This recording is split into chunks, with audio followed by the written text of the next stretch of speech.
All right, welcome to week 1 of the Half Ironman training schedule. You'll see on the right-hand side, if you're looking at it on a desktop computer, there's a download where you can upload a PDF and look at the schedule as we talk about it. I want to talk about some of the key workouts in the schedule. Okay, so print that out, maybe pause the video, print that out so you have it to look at or pull it up on your computer screen. So to start with, weeks 1 through 8 are really about building your base, about going longer on the weekends. So starting where you're at currently with your run base and then working it up longer. Same thing with cycling, growing that, developing that aerobic base, especially on the weekends, which are going to be some of the key workouts of the week.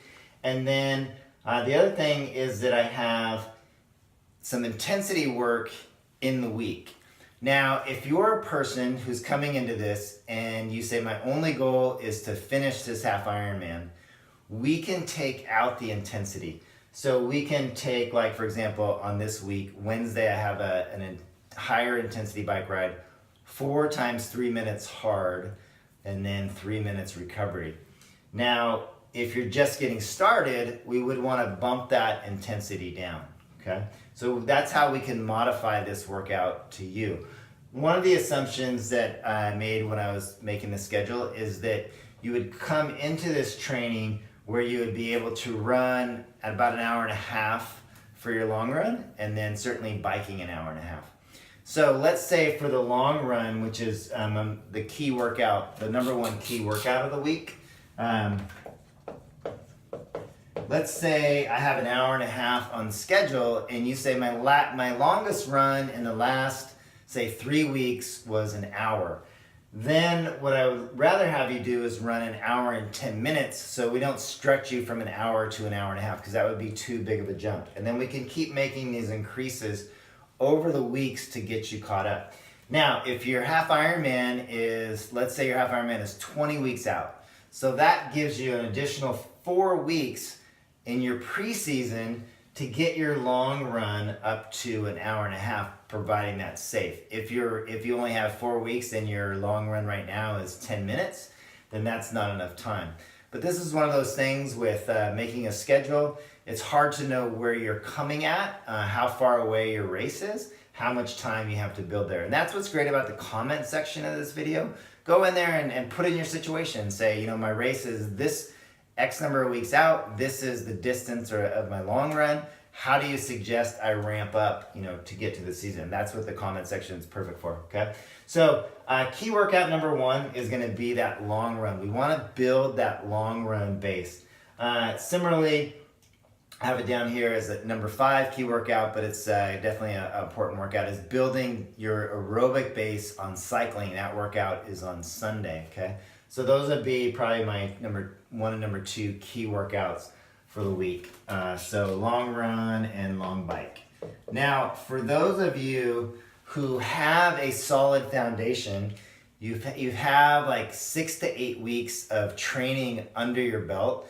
A lot of times people are doing a half Ironman, they may have years of training and they're coming at it. You may be just getting started. So if you're just getting started and you're just following the 16-week program, then I would recommend taking this intensity down to a moderate level, which is an aerobic pace. That's a conversation pace, okay?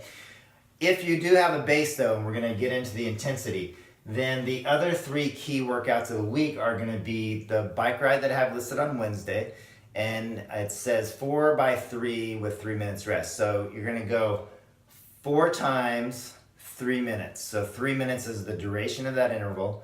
4 is the repetitions. And then I give you some specific intensity. So if you watch the video that I made on perceived exertion, you'll know what hard equates to. Okay, so hard would be really concentrating. If you have a power meter and you know your FTP, your functional threshold power, then I have percentages of power as well. A lot of times people don't have that, and that's okay too, so we can just use perceived exertion to judge the intensity of that effort.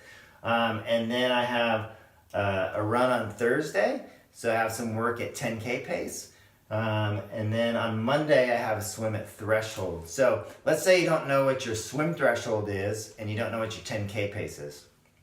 Well, if you're just starting, and let's say you're in the preseason phase of the training, you can build up to, say, the week before the first week of training, you do a 10K so you can figure out what your 10K pace is.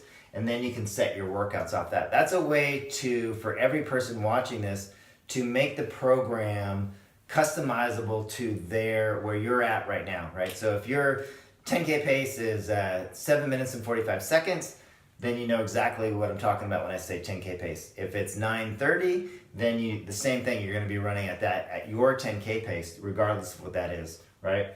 And same thing on the swim is there's a workout, you can do a threshold workout, and I have that in the notes. It's under benchmark workouts. And so you can go do that workout before the 16-week season starts, and then that would give you what your 100 pace time is essentially, okay?